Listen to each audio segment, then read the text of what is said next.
మంచి ఆహారంతో పాటు కావాలి స్వచ్ఛమైన నీరు. అదే సనాతన్ జల్. వివరాలకు 8919763872. రాష్ట్ర ముఖ్యమంత్రి రేవంత్ రెడ్డికి రాహుల్ గాంధీ అపాయింట్మెంట్ ఢిల్లీకి వెళ్ళినా దొరకలేదు.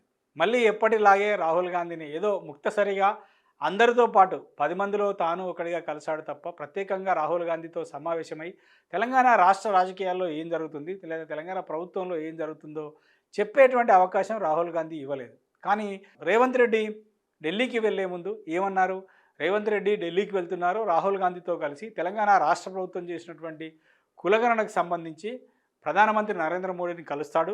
ప్రధానమంత్రి నరేంద్ర మోడీని కలిసి తెలంగాణ రాష్ట్రంలో బీసీలకు కాంగ్రెస్ పార్టీ 2023 అసెంబ్లీ ఎన్నికలకు ముందు ఇచ్చినటువంటి హామీని 42% రిజర్వేషన్ను స్థానిక సంస్థలలో బీసీలకు అమలు చేస్తామనేటువంటి హామీని నిలబెట్టుకునేందుకు పార్లమెంటు స్థాయిలో చట్టాన్ని తీసుకువస్తామనేటువంటి ఒక అంశంతో ఢిల్లీకి వెళ్ళినటువంటి రేవంత్ రెడ్డి, డిప్యూటీ సీఎం బట్టి విక్రమార్క, ఇతర మంత్రులు కూడా రాహుల్ గాంధీతో భేటీ అయ్యారు. రాహుల్ గాంధీతో పాటు ఏఐసిసి అధ్యక్షుడు, మరి రాజ్యసభలో కాంగ్రెస్ పార్టీ పక్ష నాయకుడు మల్లికార్జున ఖర్గే, ప్రియాంక గాంధీ, కేసీ వేణుగోపాల్, కాంగ్రెస్ పార్టీ జాతీయ నాయకులు అందరితో కూడా ఒక్క రాహుల్ గాంధీ కాదు, ఇతర రాష్ట్రాలకు చెందినటువంటి బీసీ నాయకులు, కాంగ్రెస్ పార్టీలో ఉన్నటువంటి సీనియర్ నేతలతో కూడా రాహుల్ గాంధీ సమావేశమయ్యారు.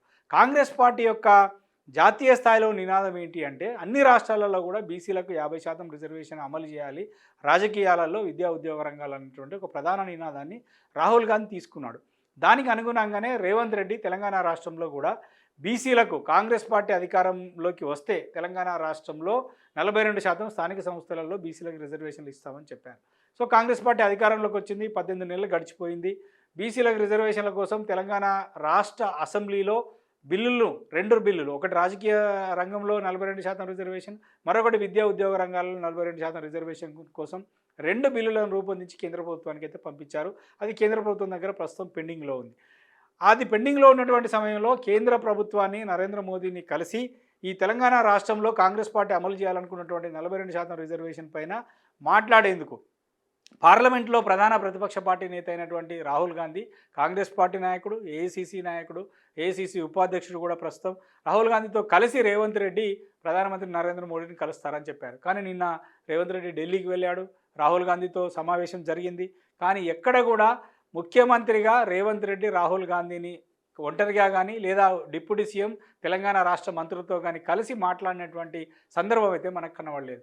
అందరిలో భాగంగా, అందరిలో ఒకటిగా లేదా పార్లమెంటు హాల్లో మిగతా రాష్ట్రాల నాయకులతో పాటు సమావేశం అవుతున్నటువంటి హాల్లోకి వస్తున్నప్పుడు అందరితో పాటు అలా నిలబడి ఒక షేక్ హ్యాండ్ ఇస్తున్న ఫోటో మాత్రం మనం చూడవచ్చు. ఇక్కడ చూస్తున్నాం రాహుల్ గాంధీ బీసీ నాయకులతో సమావేశం కావడానికి లేదా బీసీ రిజర్వేషన్ అంశం పైన ఇతర రాష్ట్రాలతో పాటు తెలంగాణ రాష్ట్రానికి చెందినటువంటి ముఖ్యమంత్రి, మంత్రులతో సమావేశం కావడానికి పార్లమెంటు పరిధిలోనే, పార్లమెంటు హాల్లోనే ఉన్నటువంటి ఒక హాల్లో జరిగినటువంటి సమావేశానికి వస్తున్నటువంటి సందర్భంగా రాహుల్ గాంధీ, రేవంత్ రెడ్డి దారిలో నిలబడి ఒక షేక్ హ్యాండ్ ఇస్తున్న ఫోటో మాత్రం ఉంది.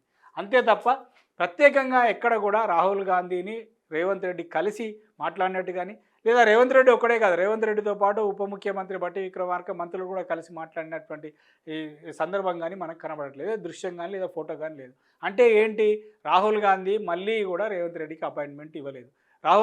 రేవంత్ రెడ్డి ఏం చెప్పి ఢిల్లీకి వెళ్ళాడు? రాహుల్ గాంధీని కలుస్తాను, సోనియా గాంధీని కలుస్తాను, తెలంగాణ రాష్ట్రంలో 42% బీసీ రిజర్వేషన్ల కోసం మా కాంగ్రెస్ పార్టీ అధిష్టానమైనటువంటి సోనియా, రాహుల్ గాంధీల తో కలిసి వారి యొక్క సహాయ సహకారాలు తీసుకొని వారి మద్దతుతో తెలంగాణ రాష్ట్రంలో 42% బీసీలకు రిజర్వేషన్ అమలు చేస్తానంటున్నాడు. మరి కాంగ్రెస్ పార్టీ అధిష్టానంలో ఉన్నటువంటి అత్యంత కీలకమైన నాయకులు సోనియా గాంధీ కానీ, రాహుల్ గాంధీ కానీ రేవంత్ రెడ్డిని పెద్దగా పట్టించుకున్నట్టుగా నిన్నటి సమావేశాన్ని బట్టి చూస్తే మనకు కనబడుతుంది. పెద్దగా పట్టించుకోలేదు అనే విషయం చాలా క్లియర్గా కనబడుతుంది. ప్రజెంటేషన్లో కూడా దేశవ్యాప్తంగా జరిగినటువంటి కులగణనకు సంబంధించి కావచ్చు, లేకపోతే క్యాస్ట్ గణనకు సంబంధించి కావచ్చు, రాహుల్ గాంధీ నిన్న కాంగ్రెస్ పార్టీ ఏఐసిసి ఆధ్వర్యంలో ఏర్పాటు చేసినటువంటి ఒక ప్రజెంటేషన్లో కూడా రాహుల్ గాంధీ మాట్లాడుతున్నప్పుడు ఆయన మాటలను, ఇంగ్లీష్లో మాట్లాడినటువంటి మాటలను హిందీలోకి అనువదించేటువంటి ఒక బాధ్యతను కూడా ఉప ముఖ్యమంత్రి అయినటువంటి బట్టి విక్రమార్కకి అప్పగించారు తప్ప రేవంత్ రెడ్డిని మాత్రం ఆయన ఎంటర్టైన్ చేయలేదు. అంటే రేవంత్ రెడ్డికి, రాహుల్ గాంధీకి మధ్య గ్యాప్ పెరిగింది అనేది చాలా స్పష్టంగా అర్థమవుతుంది. నిన్నటి సమావేశం తర్వాతనైనా చాలా స్పష్టంగా అర్థమవుతుంది.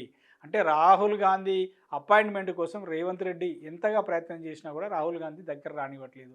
కారణం ఏంటి అంటే రేవంత్ రెడ్డి ముఖ్యమంత్రి అయిన తర్వాత ఆయన అనుసరిస్తున్నటువంటి విధానాలు, ఆయన తీసుకుంటున్నటువంటి నిర్ణయాలు, ఆయన పోతున్నటువంటి ఒంటెద్దు పోకడలను ఇక్కడ కాంగ్రెస్ పార్టీలో ఉన్నటువంటి సీనియర్లు ఎప్పటికప్పుడు రాహుల్ గాంధీకి, కాంగ్రెస్ పార్టీ అధిష్టానానికి, కేసీ వేణుగోపాల్కు, మల్లికార్జున ఖర్గేకు, సోనియా గాంధీకి ఎప్పటికప్పుడు చేరవేస్తున్నారు.